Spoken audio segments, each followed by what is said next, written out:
Oh iya, iya. Nggak apa. Ini udah berapa menit zoomnya? Lupa nanti kita habis tuh. Kayaknya udah Baru 15. bentar nggak sih? Ya, apa kayak Nyambung aja kemarin kayak lagi nih. kemarin paling. Aman ya? Nyambung, oke, oke, oke, oke. Siap, siap, siap. Oke, jadi gaspol kita mulai. Boleh. Oke. Udah. Baik, kita mulai. Assalamualaikum warahmatullahi wabarakatuh. Selamat siang ya Waalaikumsalam. pada warga-warga semua. Kami dari kelompok 4 pada hari ini akan lanjut podcast yang kedua ya.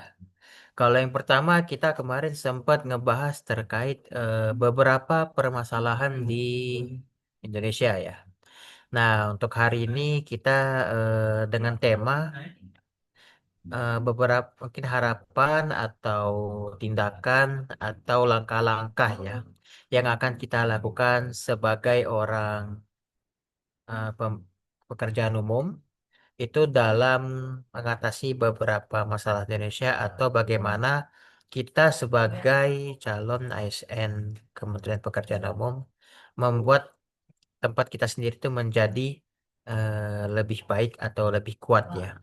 Atau dengan judul hari ini itu adalah What things we gonna do to make PU more stronger ya. PU more stronger.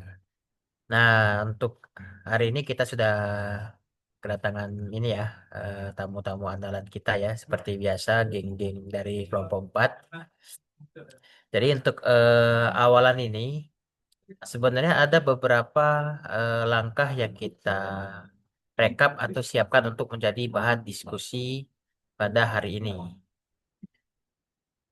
Nah, mungkin untuk yang pertama, mungkin kita coba dulu ya, dari salah satu narasumber kita, itu dari Mas Dika nih. Nah, jadi bagaimana pandangannya, eh, bagaimana sih supaya kita ini bisa memperkuat eh, PU ya, jadi lebih baik. Baik, Mas Delta. Terima kasih, Mas. Untuk memperkuat PU ya, Mas ya. Lah, kalau menurut saya sih sebenarnya apa yang kita lakukan sekarang, apa yang lagi kita laksanakan, yaitu latihan, itu adalah salah satu contoh untuk memperkuat instansi PU tersendiri. Mengapa? Karena di dalam latihan ini banyak hal yang diajarkan bagi kita, baik itu dari materi yang berwawasan, bagaimana kita menjadi orang-orang yang berintegritas, itu semua jika kita terapkan dari sekarang dan nantinya ada aktualisasi, itu akan menjadi fondasi yang kuat untuk instansi PU ini itu sendiri. Kalau menurut saya sih seperti itu. Oke, mantap juga ya masukan dari Mas Dika ya. Ya, walaupun tadi suara terakhirnya agak menghilang ya, kayak kaset rusak ya, tapi gak apa-apa. Tadi masih sempat kedengaran sih. Ya, jadi memang itu salah satu dari yang dari Kak Dika sampaikan ya. Memang selain dari beberapa solusi atau langkah yang kita terapkan, kita juga menyiapkan beberapa tema-tema lain ya, yang mungkin kita angkat bagaimana untuk memperkuat PU. Nah, salah satu bahannya hari ini mungkin saya sempat baca-baca itu kita ada salah satunya adalah service mindset. Itu kira-kira kalau menurut Mas Dika gimana tuh terkait service mindset? Itu kira-kira apakah bisa membantu juga kah? Service mindset ya. Ya, itu juga penting, Mas. Gimana mindset kita terbentuk. Terus kita dengan pikiran kita yang baik, dengan kita melibatkan Tuhan dalam kegiatan kita, insya Allah hasilnya akan tetap baik, Mas. Tetap hasilnya tetap berkah lah. Kayak grup kita ya kan, kelompok 4 kan, yang kita doakan selalu berkah kan. Amin. Amin. Oke, mantap ya dari Mas Dika ya. Ya, karena memang untuk supaya kita untuk mendukung ya, mendukung untuk yang apa yang mau kita kuatkan, mau kita menjadi lebih baik tentu dari kita sendiri dulu ya. Kalau kita sendiri aja sudah agak yakin ya agak sulit ya untuk mengupayakannya.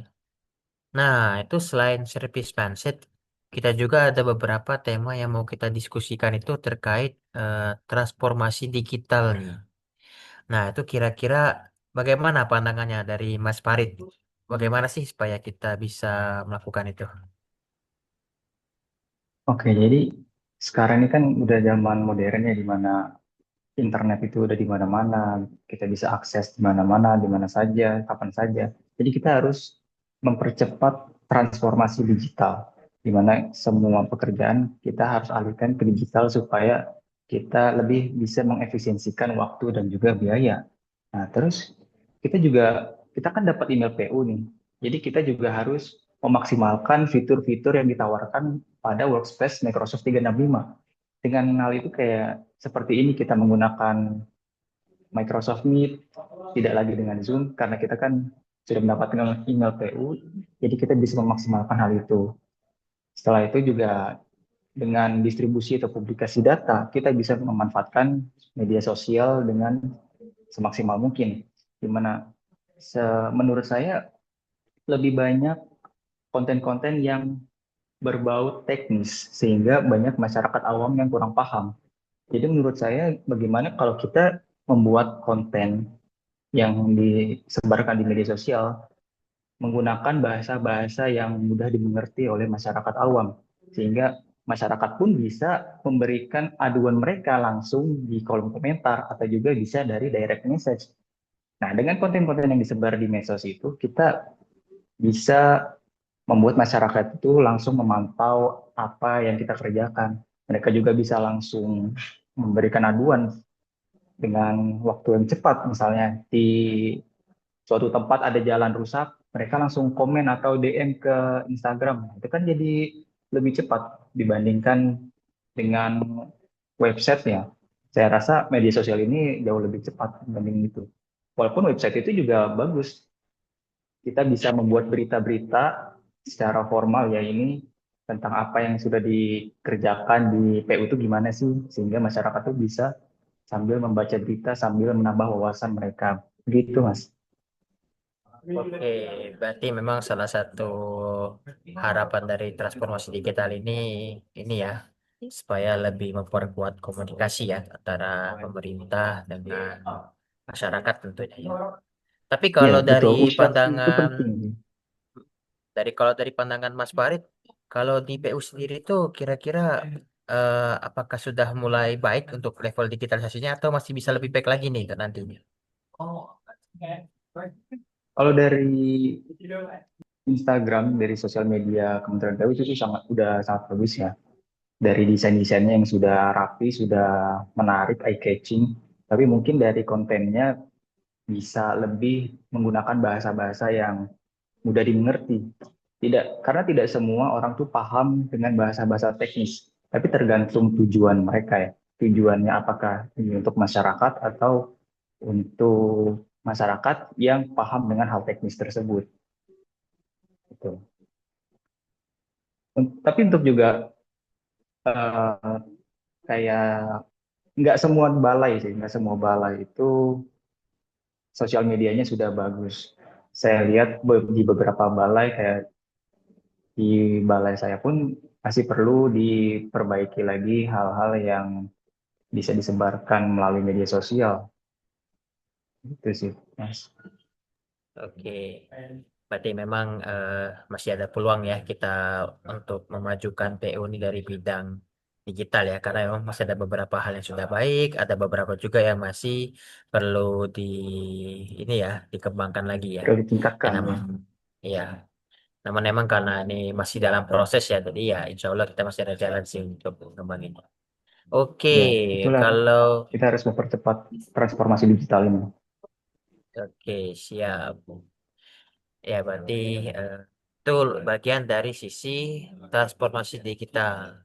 Nah, kemudian ada beberapa poin lain juga itu merupakan tentang peningkatan kapasitas SDM.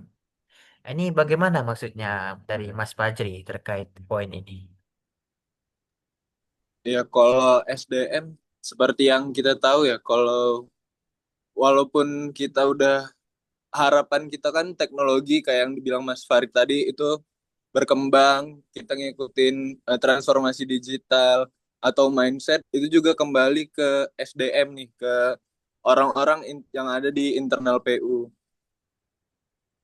Orang-orang yang ada di internal PU. Nah, itu kalau menurut saya harus juga dilakukan peningkatan. Contoh, entah itu dari segi teknis, pemahaman teknis.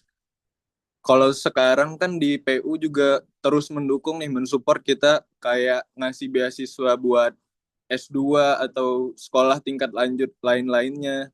Terus selain itu juga sebenarnya kalau saya ngelihat itu kita juga perlu pelatihan soft skill kayak yang kita lakuin sekarang nih, Latsar.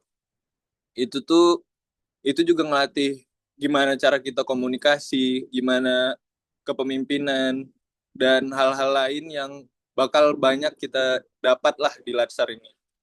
Menurut saya sih udah keren nih PU, udah ngasih layanan yang baik, tapi mungkin perlu ditingkatin lagi, entah itu lebih intens, tiap tahunnya ada program-program lanjutan lah dari Latsar ini gitu sih, kalau menurut saya pribadi.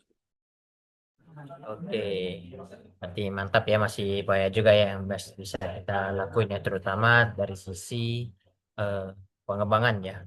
Karena memang sebenarnya di PU juga itu lumayan banyak ya untuk kesempatan pengembangan seperti ilmu-ilmu materi, seminar, bahkan kita juga mendapatkan beberapa kesempatan ya untuk pelanjutan studi ya atau pendidikan. Namun memang mungkin belum mencakup semua jurusan atau semua bidang ya. Karena memang ada masih beberapa juga itu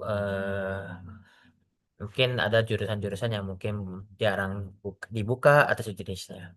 Namun memang kita harap semoga saja memang untuk terkait ini kita tetap bisa ya untuk melakukan pengembangan diri, terutama dari kita sendiri sebagai ASN PU ya terutama ya.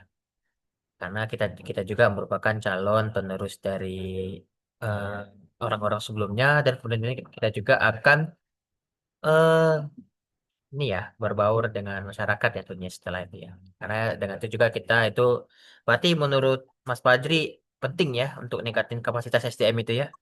Iya Mas, apalagi kan kita nih ASN ya.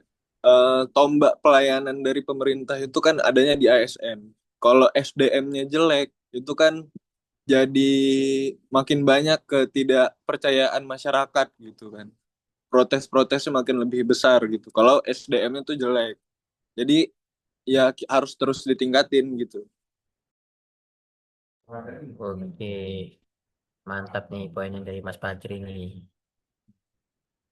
Oke, kemudian selain kita tadi sudah melakukan ini ya, service mindset, kemudian transformasi digital, lalu dilanjutkan dengan peningkatan kualitas SDM, lalu selain itu kita perlu juga ada bahan diskusi namanya kolaborasi nih. Oh, berarti tadi kita sudah dari pribadi ya, dari kita yang pribadi, meningkatin kualitas, kemudian kolaborasi. Itu bagaimana pendapatnya dari Mas Renal terkait kolaborasi? Menurut aku pribadi ya, kolaborasi itu bukan cuma penting, tapi udah menjadi kebutuhan dasar pada dasarnya dalam pekerjaan kita di Kementerian PU gitu. Karena kalau kita lihat realitas di lapangannya, tantangan yang kita hadapi itu sebenarnya jauh lebih kompleks dari sekedar membangun jalan atau gedung. Juga karena ada isu lingkungan, kayak ya, ada isu lingkungan yang lain-lain, terus juga keterbatasan anggaran. Lalu ada juga keterlibatan masyarakat, teknologi baru yang terus berkembang, dan itu nggak bisa ditangani oleh satu pihak aja. Karena dengan adanya kolaborasi itu harusnya justru membuka banyak pintu. Pintu yang kayak gimana sih? Pertama, dari sisi ide atau inovasi. Nah, kan ketika misalnya kita ingin kerjasama dengan universitas atau lembaga riset, kita tuh bisa mendapatkan pendekatan baru yang mungkin kita tuh masih awam gitu. Bahkan nggak terpikir sebelumnya. Misalnya dalam proyek perumahan kayak tahan gempa, atau misalnya di daerah yang rawan rawan bencana. Nah, kita tuh bisa minta masukan dari mereka-mereka yang emang ahli gitu. dengan mengembangkan desain-desain yang kayak rumah yang lebih adaptif dari segi biaya dan juga dari segi lingkungan juga aman gitu. Lalu yang kedua juga kolaborasi ini memperluas sumber daya karena nggak semua pembiayaan itu kan harus melalui APBD ataupun APBN. Dengan menggandeng sektor swasta misalnya sebagai contoh itu kan misalnya lewat skema KBBU kayak kerjasama pemerintah dengan badan usaha gitu kan kita bisa membuka peluang proyek-proyek pendanaan untuk infrastruktur besar, kayak misalnya jalan tol, bendungan, atau sistem pengelolaan air bersih. Nah, makanya penting juga kolaborasi di bagian itu. Karena kan kalau misalnya ngandelin PU aja, kan kita nggak bisa semua satu proyek gede itu cuma mengandalkan APBN atau APBD. Tetap kita harus butuh pihak ketiga dalam perencanaannya, dalam pembangunannya, seperti itu. Lalu yang terakhir yang menurut saya tuh nggak kalah pentingnya adalah eh, keterlibatan masyarakat. Jadi sebenarnya kita kan bisa punya desain jalan terbaik, gedung terbaik, jembatan atau bahkan bendungan terbaik gitu. Tapi kalau masyarakatnya nggak merasa dilibatkan atau dihargai, justru hasilnya bisa sia-sia. Kayak misalnya contoh salah satu proyek di misalnya nih di bagian kawasan pemukiman misalnya. Kan kita bisa aja melibatkan komunitas lokal dari tahap perencanaannya. Kan bisa aja ngajakin diskusi, beri masukan. Mereka juga bahkan bisa ikut dalam pelatihan atau fasilitas pemeliharaan umum karena kan kita membangun aset kita itu yang bisa standby untuk ada di aset itu kan ya masyarakat. Kalau misalnya nggak kita ajak kolaborasi dari awal, siapa yang bisa jaganya dengan sangat eh yang bisa jaganya dalam waktu 24 jam penuh gitu, kalau nggak masyarakat itu sendiri. Jadi sebenarnya pada dasarnya itu warga, masyarakat umum tuh jauh lebih peduli. Eh, mak- maka dari itu kita, menurut aku pribadi, tetap harus melibatkan masyarakat. Nah, itulah menurutku kolaborasi itu penting dalam proyek kita di pekerjaan umum gitu. Itu sih Bang. Oke, baik. Berarti ternyata kolaborasi ini bukan sebatas dengan ini aja ya, dengan pemerintah lain atau perusahaan-perusahaan besar, bahkan bisa dengan masyarakat masyarakat juga berarti ya. Benar. Oke, mantap. Terus kemudian bagian setelah kolaborasi ini ada manajemen risiko dan pengendalian mutu. Nah, ini bagaimana nih pendapatnya dari Mas Zikri terkait poin ini? Baik, Mas Delta. Jadi tentunya kita ini di Kementerian PU pasti terkait dengan namanya proyek pembangunan kan. Karena kita Kementerian PU itu membangun segala infrastruktur di Indonesia ini kan. Nah, terhadap pembangunan tersebut kita tentunya harus agar kita menjadi lebih baik dan lebih kuat, kita itu harus melakukan namanya manajemen risiko dan pengendalian mutu. Di mana manajemen risiko ini akan menjamin kita di mana dengan kita menerapkan disiplin terhadap manajemen risiko, kita dapat menghindari ketika dalam pekerjaan proyek atau pekerjaan infrastruktur, itu kita dapat mengurangi terjadinya kecelakaan. Dan juga dengan manajemen risiko tersebut, kita dapat mengurangi angka kecelakaan kerja di ketika dalam pelaksanaan proyek atau infrastruktur yang kita bangun. Kemudian juga dengan kita melakukan pengendalian mutu, kita akan menghasilkan proyek atau infrastruktur yang kita bangun itu didapatkan dengan hasil yang lebih baik atau mutu yang lebih baik. Di mana inilah tujuan kita Kementerian PU itu kita menghasilkan infrastruktur atau bangunan yang bermutu tinggi untuk demi keberlanjutan dan manfaat bagi masyarakat luas. Kemudian dengan kita melakukan manajemen risiko dan pengendalian mutu, kita itu dapat menjamin terjalannya transparansi terhadap masyarakat, sehingga masyarakat terhadap Kementerian PU itu meningkat kepercayaannya karena kita melakukan manajemen risiko dan pengendalian mutu tersebut. Mungkin dengan berdasarkan hal yang saya jelaskan tadi, itu tentunya seluruhnya itu berkaitan dengan untuk kemajuan Kementerian PU agar kedepannya menjadi lebih baik dan lebih kuat. Seperti itu, Mas Delta. Oke, berarti memang kita ini ya sudah mulai dari diri kita sendiri, kemudian kita melakukan transformasi, menjaga komunikasi, meningkatkan kompetensi, kemudian melakukan kolaborasi, barulah tadi sudah sampai dari Mas Sigri tadi kita menjaga kualitasnya berarti kali ini ya, supaya apapun yang kita lakukan itu sudah terjamin dan terstandar ya, baik secara mutu maupun mencegah risiko yang akan dihadapi.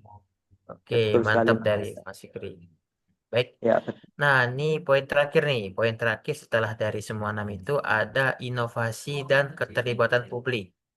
Nah, ini bagaimana pendapatnya dari Mas Rido? Ya, terima kasih Mas Delta. Kalau inovasi dan keterlibatan publik menurut saya sudah lumayan ya dari Kementerian PU nih, kayak sekarang ini sudah ada lapor jalan rusak tuh, kalau saya lihat bisa diakses melalui lapor Go ID. Jadi di situ masyarakat bisa lapor tuh jalan-jalan rusak di sekitar dia di mana, supaya nanti kan dari Kementerian PU dan perumus kebijakan bisa merencanakan untuk jalan yang menjadi prioritas perbaikan. Namun, nggak semua warga masyarakat Indonesia ini yang tahu tentang website ini. Jadi, PR-nya selain inovasi yang sudah diadakan, perlu nih sosialisasi lebih lanjut supaya platform ini diketahui oleh masyarakat luas. Nah, untuk itu sudah menyangkut nih keterlibatan publiknya. Nah, selain itu sudah ada juga nih terkait surat menyurat online. Dia sudah melalui platform online, jadi lebih cepat nih birokrasinya. Tinggal lebih di apa ya namanya ya, websitenya Ya, lebih ditingkatkan lah dipercepat ya aja. Nah, ditingkatkan itu performanya, terus performanya mungkin supaya ya lebih aksesnya cepat ya. diakses. Nggak gampang lah, mungkin gitu sih. Oke. Mantap ya. Berarti ternyata dari semua solusi dari awal sampai akhir, ini masih ada kesinambungannya berarti Mas Rido ya. Betul, harus saling bersinambungan ini supaya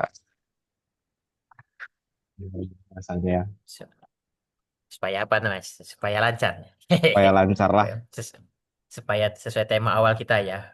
Menjadi PU Get Stronger ya. get Mantap. stronger. Nah, baik nih, berarti semua dari ide dan masukan telah disampaikan ya oleh masing-masing narasumber kita ya. Bahwa memang dari kita sendiri ternyata itu masih ada kesempatan nih untuk melakukan sesuatu supaya memperkuat atau menjadi PU yang lebih baik ya. Terutama kita untuk melakukan dari pengembangan mulai dari kita sendiri, dari mindset, kemudian transformasi, kemudian kita melakukan dengan kolaborasi, hingga sampai ke melakukan manajemen risiko dan melakukan inovasi. Baik, mungkin kita cukupkan ya untuk podcast hari ini. Semoga kita bisa bertemu lagi di kesempatan obrolan podcast Warga 4.0 selanjutnya. Kita tutup dulu nih. Wassalamualaikum warahmatullahi wabarakatuh. Waalaikumsalam warahmatullahi Waalaikumsalam wabarakatuh. warahmatullahi wabarakatuh. Thank you. Terima Zoom-nya mau habis kasih. soalnya. Ya, Bang.